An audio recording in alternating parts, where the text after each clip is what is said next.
if you label something as bad, right? And then let's say it's Halloween and you say, all right, you know what? I'm not going to eat anything. And let's say you slip up, right? You become human for a little bit and you make a mistake or misstep and you give into some Halloween candy. Then what are you going to do? Naturally, you're going to say, all right, I'll start fresh tomorrow or I'll start fresh on Monday. And you feel guilty. And because you want to kind of be perfect, you say, all right, I got to get this all in now. So you eat as much as you can. You wind up binging. And then you feel guilty. And then you restrict. And because you're restricting, it perpetuates this cycle. So what I want you to do is flip it on its head. Instead of saying, if this is what your approach was going to be, instead, if your approach was going to be no candy for me this year, right? Instead, how about say, I'm going to allow myself some candy, or I'm going to allow myself a few pieces of my favorite candy, and allow yourself to have candy and take away that need or that desire for perfection. So you don't go down this tailspin of feeling guilty, then feeling like you have to get it all in before you start fresh, and then it just perpetuates the cycle.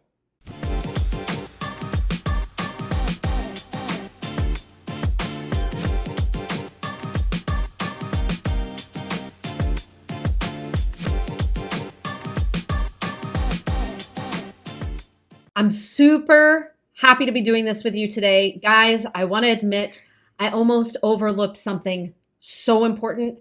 And admittedly, it's a little scary that I was just ready to kind of blow on by it. What was it, Adam? Halloween. I was just like, what Halloween? What holiday? What are we talking about?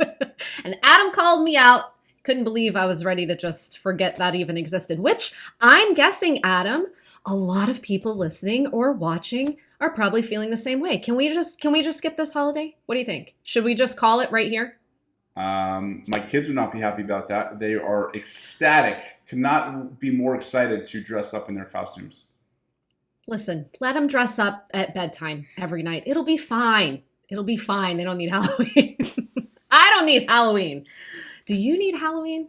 I don't know. I mean, listen, you're one of the most cheery, optimistic people I know. It's interesting to see you this way about Halloween. You sound like a Debbie Downer. Well, listen, all of my clients know, and I claim it all the time, I'm nauseatingly optimistic. I could find the upside of a train wreck. And listen, it's not true. I'm excited about Halloween.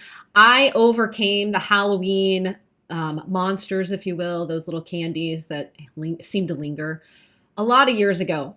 But that's not to say everybody needs to be in that place. It took a lot of years to get there. But it is good for us to talk about it because everybody's in a different place on their journey. I also want to acknowledge, Adam, that this tends to be the place people start checking out. And they're like, well, the next 12 weeks or whatever it is, just total mayhem. I'm just going to stop here. FTY. What do you think? They start checking out FTY for the year. Oh, acronym. Sorry, missed that one. Make a note. I'm just making acronyms up now. They're checking out for the year. It's a very easy, I call it the vacation effect, the holiday effect. It's like, all right, I got Halloween coming up. I'm going to eat whatever I want. Then we got Thanksgiving coming up. Then we got, Christmas, Hanukkah coming up, like all these holidays. And it's like, all right, you know what? I'll start fresh in the new year. And the reality is there is never a perfect time. There's always things on the horizon. And this isn't about, being perfect. This isn't about never indulging. But yes, to your point, this is when people let go of the rope. They let themselves off the hook and they say, all right, I'll start fresh in the new year. Oh, man. I have this talk with a lot of my clients every single year. And here's what I want you guys to get hyped up on. Let's be ahead of the pack come January 1st. There's nothing I cringe more about than like New Year's resolutions. And I really think that's starting to catch. I feel like that's becoming a trend. Like everybody's like down with New Year's resolutions. Well, I'm saying it again. Down with them. Get excited about where you're going to be come January 1st. Let's not join the throngs of people who are putting on anywhere between 8 and 12 pounds from this point through the end of the year. 8 to 12 pounds average. What are we doing? I know. And to your point, well, to give you, I think the reason why you're not excited about Halloween is because of this, not because of all the other fun stuff. But it's like the equivalent of coming down to a really clean kitchen in the morning, right? Starting now on your New Year's, it's like, come down, everything's in its place, the dishes are away, sink is clean. Like, that's such a nice feeling. And that's the feeling we want for you versus starting back up on the new year, right? Because as I always say, if the only thing changing is the dates, you're not going to change for the long term, right? We got to work through life, right? We got to work through the craziness of the holidays and the overwhelm of the holidays. So, yes. And oh, for those, go ahead. What you say yours, and then I'll say mine. well, I was going to say, let's get tactical, baby. Let's get tactical. All right. Tactical. Oh, he's singing. He's performing. Acronyms, singing. We're going to get the dancing. No, I'm just kidding. I do just want to say for those clients out there who've been with us for a couple of months now, maybe longer than that, you've got the skills. You've got the skills to handle this period of time. So get your head up, get excited for the challenge, and just know you're already ready already. You're already ready. So make a decision. Clean kitchen, January 1. And yes, and if you don't feel like you have the skills, this is due time to practice them, right? Like I always tell my oldest son, in basketball, I'm like, you want to play against the best players. That's how you rise. Yes. That's how you get better. Because there's a part of him that's like, well, should I guard I'm like, no, guard the best player. That's how you get better. This is the time when we get better. This is the time where you become a healthy and fit person forever versus, all right, well, I'm good when it's easy. As I always say, it's like easy when it's easy, but it's not always easy, right? So this is the time where you kind of rise to that person and you become that person who is healthy and fit. And part of being healthy and fit is learning how to indulge without going off the rails, without saying, all right, I'll start fresh, in a month or two or whatever. Yes. And I think that's a good spot to start with the tactics. Don't you agree with this particularly indulgent holiday coming up? Yes. All right. So the first thing I'm going to share is there is no good or bad food, right? There is more nutritious foods. There is less nutritious foods. There's foods that might help us get closer to where we want to be and foods that might not. But we have to take the label off. And here's why. If you label something as bad, right? And then let's say it's Halloween and you say, all right, you know what? I'm not going to eat anything. And let's say you slip up, right? You become human for a little bit and you make a mistake or misstep and you give in to some Halloween candy. Then what are you going to do? Naturally, you're going to say, all right, I'll start fresh tomorrow or I'll start fresh on Monday. And you feel guilty. And because you want to kind of be perfect, you say, all right, I got to get this all in now. So you eat as much as you can. You wind up binging. And then you feel guilty, and then you restrict, and because you're restricting, it perpetuates this cycle. So what I want you to do is flip it on its head. Instead of saying, if this is what your approach was going to be, if your approach was going to be, no candy for me this year, right? Instead, how about say, I'm going to allow myself some candy, or I'm going to allow myself a few pieces of my favorite candy, and allow yourself to have candy, and take away that need or that desire for perfection. So you don't go down this tailspin of feeling guilty, then feeling like you have to get it all in before you start fresh, and then it just perpetuates the cycle. Yes, 100%. Just make it part of the plan, right? Plan for what is likely to happen, what is realistic. And real is, it's Halloween. There's going to be your favorite candy around. You're going to have some, so just make it part of the plan. Meet yourself where you're at, 100%. All right. Do you want to go? You know what? Yes, I will go. I would say for the parents out there in particular, right? Like, not only are we just scrambling to do everyday things, right? Being parents and perhaps working full-time jobs, part-time jobs, doing all the normal things. But now we have to factor in, I had a parent in my class the other night. She was like, oh, are you doing 3 trunk or treats like we are? 3 trunk or treats. And that's on Saturday. That's not even on Halloween. I'm like, oh my gosh. Talk about committing, right? So A great tactic is to kind of view these as those little sprints. We've talked about this before in previous videos, but I think like little sprint sessions, right? Because this is also a time of year where parties start to kind of go on the uptick. So you really want to ground yourself and center yourself in kind of the solid everyday routine foundational practices of eating well, that low hanging fruit. Make breakfast, lunch, and dinner kind of your standard go-tos, the things that make you feel your best. Do your best to stick with your exercise routine, but remember, you've got extra commitments, so dial it back. Any amount is better than zero. And then lastly, if those sprints happen to be overtaking your Saturdays, well, make sure you plan a little extra time on Sunday to prepare for the next week, because guess what? Halloween's around the corner. And then there's going to be another party and another holiday and so on and so forth. So double down on the things that make you feel really good, but also dial it back a little bit. We talk about that a lot. Don't overachieve through this period of time. Again, be realistic. Turn down the effort dial. Don't turn it off. Always something instead of always, all or nothing. Love it. Definitely. Definitely. My next tip is be ruthless, right? Really pick and choose what, where, and why is worthwhile, right? So, it's very easy to give in. It's very easy to go to a party and have a slice of cold pizza or whatever it might be, but be very picky and very selective of what you're going to allow yourself to indulge on, where you're going to allow yourself to indulge on. Right? Because again, it's you want to be picky. To me, the best test, I call it the 2-week test. Will I remember this in 2 weeks' time? Right? Will I remember eating a Twix or a Crunch in 2 weeks? Probably.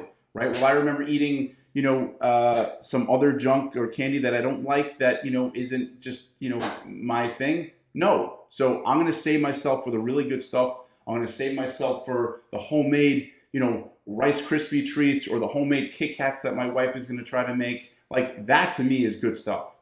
That's what I want to say myself. So be picky and choosy, right? You almost want to be, I hate snobs, but you almost want to be a snob, right? If I'm going to eat something, if I'm going to eat pizza, I want it to be awesome pizza. If I'm going to eat a cookie, I want it to be homemade, right? I don't want to just eat, a packaged, cookies that I can get anywhere, any place in any corner of the world. So be selective and ask yourself, will I remember this in 2 weeks' time? If so, go for it. Yeah. Well, and the whole point is to remember it, right? To actually experience it. And if we're just grazing and picking and not paying attention, we're not present. But the whole point of this is to really experience some fun with food, right? So let's make sure it's something we really enjoy. Another great thing to do is to kind of think back to maybe last year or the last several years and how Halloween has gone. And just decide on like one thing you'd like to try and do differently, right? Like if you blew through the candy bowl before all the kids came around and took the candy from you, how might you do it differently this year?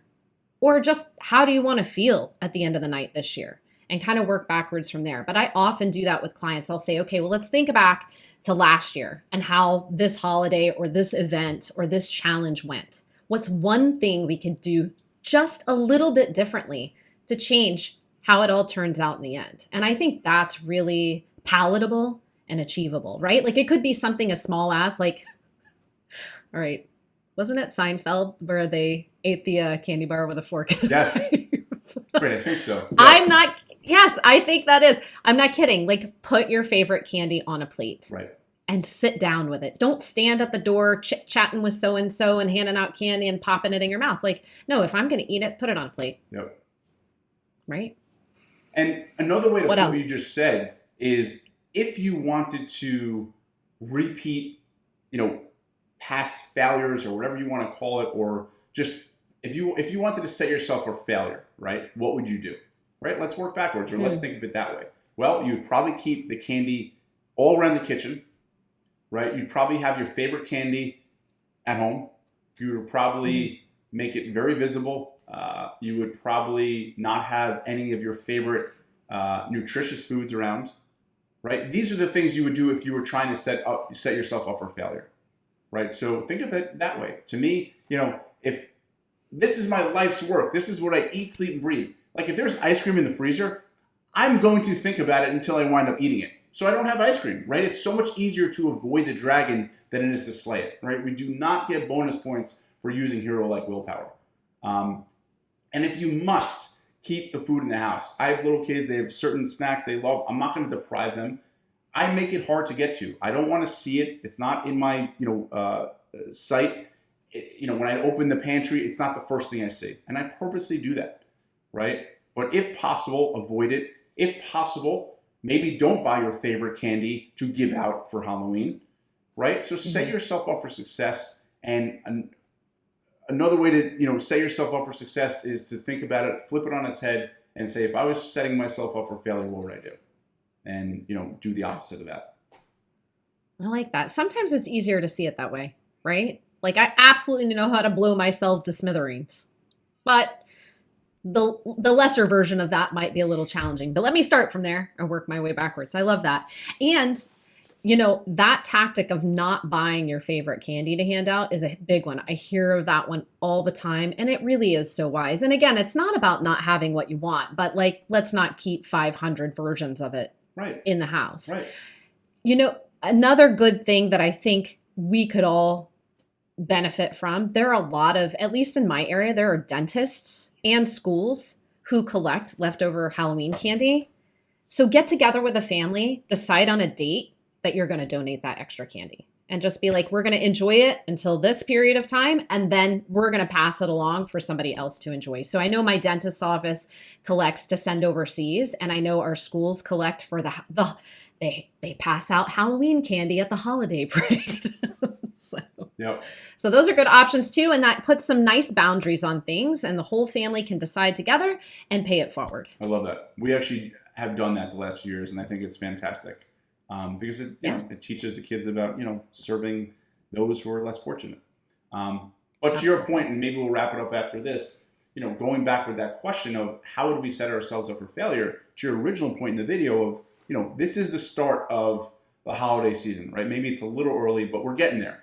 And if you were setting yourself up for failure, you would overcommit, you would make no time for yourself, you would say, if I can't exercise, then I won't exercise at all. These are the types of things you would do. So not only how would you set yourself up for failure in terms of just this Halloween, but also this holiday season, right? So make sure you do the opposite of what you would do if you were setting yourself up for failure, right? Because again, you want to get back to those or keep those tethers, as you've called them, right? We want to make sure we have those fundamental practices in place that help you be the best version of yourself. Because if you start skipping those, if you don't have those, then we can't expect to thrive through the holiday season. That's right. And just a reminder, it takes effort either way. So put that effort towards something good, right? Yes, 100%. There is no doubt it takes effort either way. You might as well put it towards something good, and you might as well feel as good as you can. And that effort, it never goes to waste. Nope, not at all. All right, guys. Right. We'll wrap it up. Yes, we hope you guys enjoyed this. Have a happy and healthy holiday, or I should say Halloween. And we'll talk to you guys soon. Yeah, take care.